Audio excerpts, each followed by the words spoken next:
Welcome to Farmhouse Italian Cooking. I'm Chef Tony. I'm stuck in the house because of a storm, and I went through my cupboards and my fridge and gathered some ingredients, and I'm just going to make a soup out of it. I don't know if it's going to work out or not because it's just a bunch of stuff that I put together. So let's get started, all right? Let me show you what I got. I found celery, carrots, onion. I usually keep that during the winter. And I found some stock and broth, one vegetable stock, one chicken broth. And this chicken broth said on it, soy ginger chicken broth. I don't know why I picked it up. I liked what it looked like, and it's been sitting in my cupboard for like a month or two or whatever. It's still good, and I'm going to use it. So I said, all right, it's going to be like an Asian dish. So I went through and I picked out a bunch of my Asian stuff that I have in flavors, and I'm just going to put it together and make like a broth soup out of it, something to eat while I'm stuck in the house with the storm. All right, so I'm going to start with olive oil because I cook everything with sauteing olive oil. I don't care what flavor it is, it'll be fine. This doesn't overpower the Asian flavors because it's the sauteing type, as I always use, okay?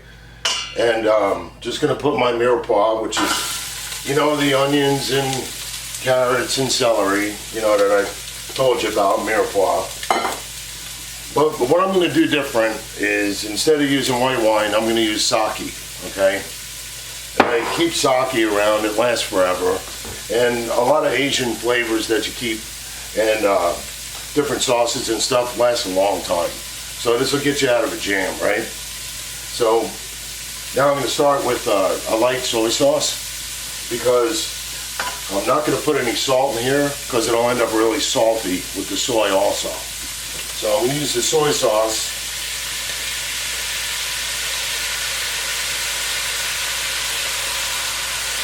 Start cooking them in.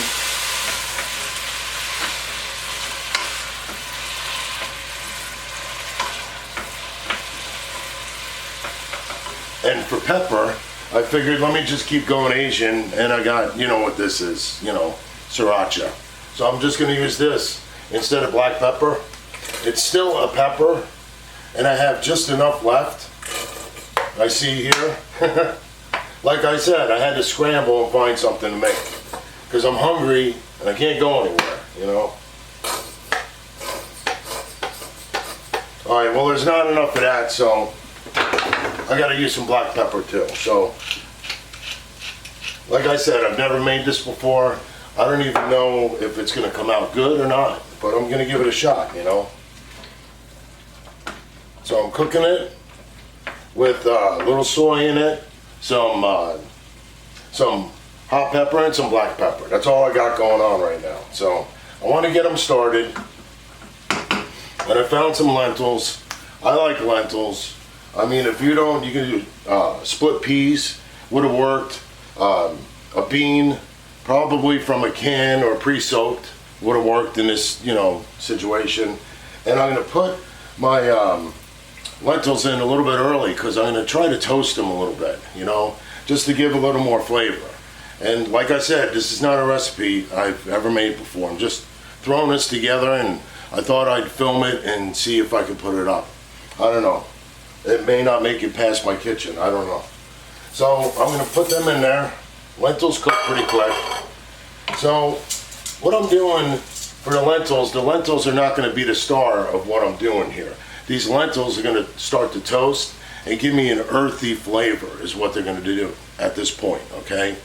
And they're going to cook longer than traditionally, to the point where you can eat them as lentils. So what they're going to do is they're going to start breaking up in the soup and just going to make it earthy.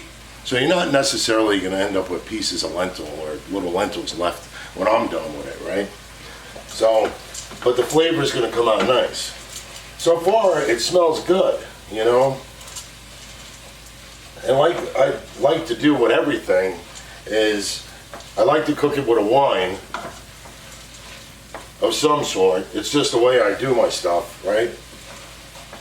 So instead of white wine, Pinot Grigio, I got some sake, And I keep sake around because there's a couple of recipes I use that uses sake. So I'm going to use the sake in the beginning so I can cook out that that alcohol, you know, and just leave with that rice wine flavor, okay? So I'm just sticking, and I don't know, I just put some in there, and I'm going to start simmering them down a little bit, okay? So far I have my mirepoix in here, I have my my lentils in here, I have light soy sauce, red pepper sauce, yeah, and then black pepper in there, right? This is like no rehearsing. I've never made this before.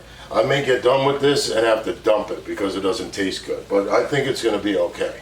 All right, the sake's cooked out of it, and all I have is that rice wine flavor. I could smell it coming out, all right? So the next thing I do, of course, is garlic. And again, like I always say, garlic and butter. I just do them together, you know? This works, you know? Now, once the butter is melted inside here, once I melt the butter, I'm going to start putting the stocks in there, okay? So while the butter's melting, and I got this on high so it'll keep moving for me, I'm going to take some of this, what is this? Sweet chili sauce, alright? I'm just going to put some of that in there. Sesame seed oil, a little of that in there. This one is mushroom superior dark soy sauce. Let's put some of that in there. A little easy on that, right? That'll darken up the soup too. I don't know why I want it dark. I just want it to taste, wow. Wow, it smells pretty good. It seems like it's working a little bit here. Alright, so let me keep from what we call in the kitchen gild the lily. I'm not going to go anymore with any of that stuff until I start building the soup. So I have my chicken broth and my vegetable broth. I'm going to put a little bit of veg in there. And I'm using vegetable broth with this chicken broth because I don't want to, I want to taste more of this stuff because it has the ginger in it and stuff. So I don't want to overpower it with more chicken broth. You know, then it'll just taste like chicken broth. So I put more of that in than I put in vegetable in the beginning.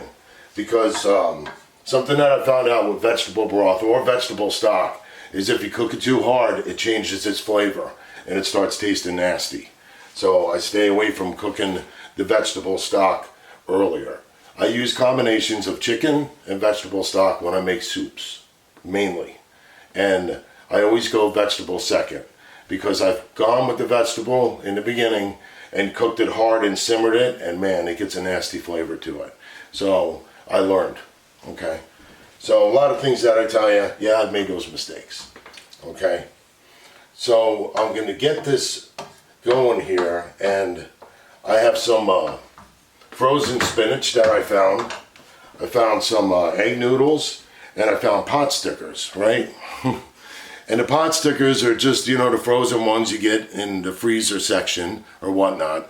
And yeah, I'm not going to bother making those from hand. And they've been sitting in the freezer, they got to go, you know. So they're still good, of course. And I steamed them real quick, and I took the pork out of the inside of it. So I have like little Asian meatballs to put into this at the end. So I'm going to cook this for a little bit, and while this is cooking, I'm going to saute the spinach. Alright, here goes the spinach.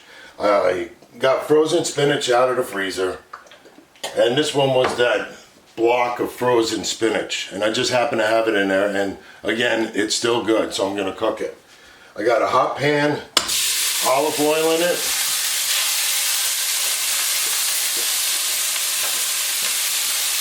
You gotta go fast here. Garlic, butter, some of our Asian salt, you know, sake, and put a lid on it. That's the way that I get my my spinach started, my kale started, anything, especially when it comes out of the freezer. If I wasn't using light soy sauce, I'd go salt, pepper, which I didn't get the pepper, but I'll get that in time. Salt, pepper, butter, garlic, hit it with the wine, or in this case, sake, and let it real quick and start steaming, okay? Now, I'm just gonna use my, all right, cool. It didn't stick to the bottom. It's smelling Asian, okay? And I'm being very general with the term because this really doesn't have a region that it comes from, because I'm just making it up, right? Now, something at this point that it smells good, it's coming around. The alcohol is coming out of the sake. I'm going to put a little bit of sesame oil. And I don't saute with this stuff because it'll burn real quick, right? So I have our soy in there, and it's the light soy I got in there. So I'm going to put some of this sweet pepper in there. Sweet pepper sauce, they call it, right? Put some of that in there. And really, when you put sweet in there, or if it's too salty and you're doing Asian type of stuff, put a little sugar in there, and it'll knock down that salty flavor if you got too salty. And if that doesn't do it, you got a salty dish. That's just how it's going to work out, you know. But if you don't use salt while you're doing soy, you should be just fine, okay? And I'm telling you from experience. And I went off and started using all these ingredients before and started salting like I usually do and messed up a dish. A couple. Yeah. Okay, now this dark one, I like to use because it has that real rich flavor to it, you know? Like if you get like, what is that? Like sausage and peppers.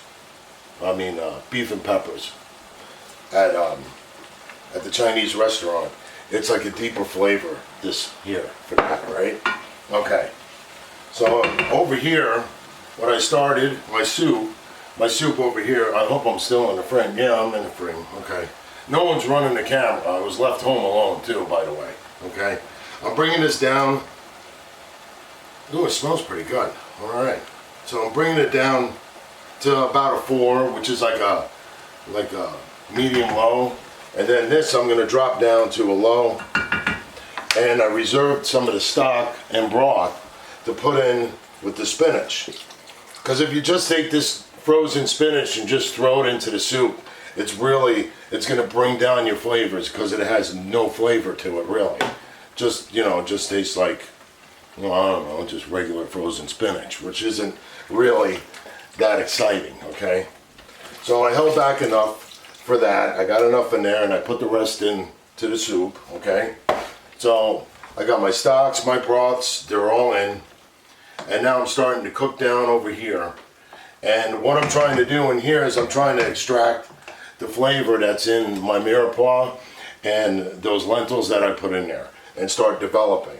This here, I'm trying to just simmer it very low at this point so it doesn't dry out, okay? And this is where it comes down to adjusting the flavor. So it tastes good, period. You know, how can I put it, all right? But what I did is I grabbed some noodles too, okay? Now these noodles are wide egg noodles, and I can get away with putting these in the soup without taking up too much of the liquid, okay? If it was any kind of thicker noodle and such, I would par cook them before I put them in the soup, because if you put them in raw, they'll like suck up all your liquid, and then you'll have a stew, not a soup, which sometimes it's not a bad thing. It comes out good, right? But if you're looking for something with broth, you know, pre-cook your noodles.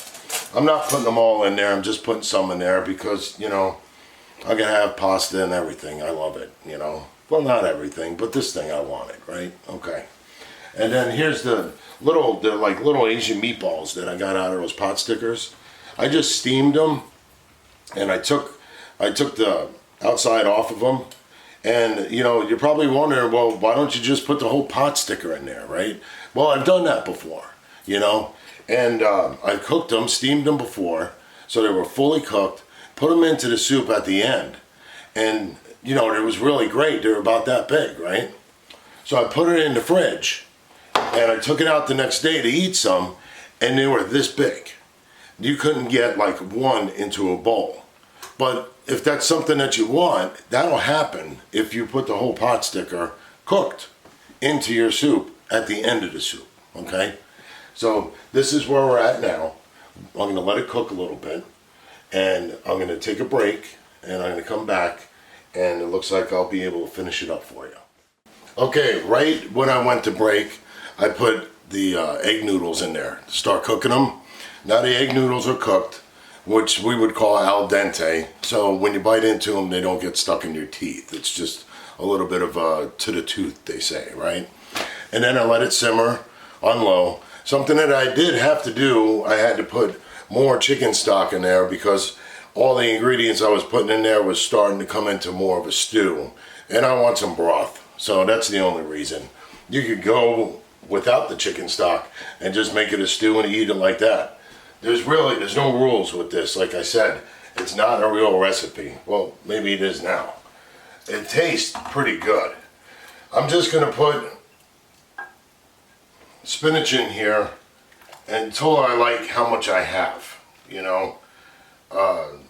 Maybe all of it, maybe some of it, maybe half of it, I don't know, you know. But I don't want to just dump it all in there and say, oh man, now I put too much spinach in it, and now it just tastes like spinach, you know. Something that I also did while I was on break is I took and I used some oyster sauce. Now oyster sauce doesn't taste like oyster, okay? It's like really, really concentrated soy and bean curd, like a mix of those two together. But it's really good for the end of anything that I've ever cooked with it. The end of a saute. If you take some blanched vegetables like maybe broccoli or green beans, and you saute them in salt, pepper, garlic, butter, and just when they're just at the end, you put a little bit of this at the end and just toss it through. It tastes really delicious. But you have to be careful with it because it'll get things salty quick. I know I did it, right? Okay, so that's what I did when I was on break, and because I'm Italian, I put parsley at the end. I like parsley. It's just because I like it, you know. And something else that I'm going to put in there is I like to put this in my soups, and it's roasted garlic. I made that video, roasted garlic basically is what it's called, and it's great at the end of soups, believe it or not, even with the Asian flavor, okay? And yeah, I know I have the little meat to put in there. I wanted it to be cooked all the way and not have to boil anymore before I put those little pieces of pork that I pulled out of those pot stickers. I want it to be done boiling because I don't want this to break up in pieces. I want little chunks of pork in there. Just because that's the way I want to do it, you know. Like I said, this is not a real, well, it's a recipe now, you know. But this is the type of stuff that is a lot of fun to do when you're in the kitchen, okay? This is where it comes out that you just go into the kitchen and you start using your techniques. You start using your sauteing, your deglazing, your braising, all these different techniques that you'll find in my videos. If you watch them, you'll see different things. And in video to video, you'll see things that are similar in the way that I do them. These are techniques that I was shown how to do in college. And what it does is it gives you the ability to go into the kitchen and make something out of nothing like I did tonight. And I'll tell you what, it's the most exciting way to cook for me. Because I say, okay, let me do this and this and this and that. And yeah, you'll have failures. And hopefully they're few and far between. But if you go along and you keep at it, these failures will bring success along the way. Okay? I did taste the broth and it came out great.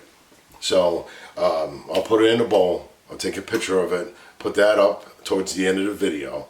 And if you like my videos and you want to see more of me or more of my videos or this type of cooking, subscribe, and you'll get notified when I come out with my new videos. I appreciate you watching me, and just have a great day.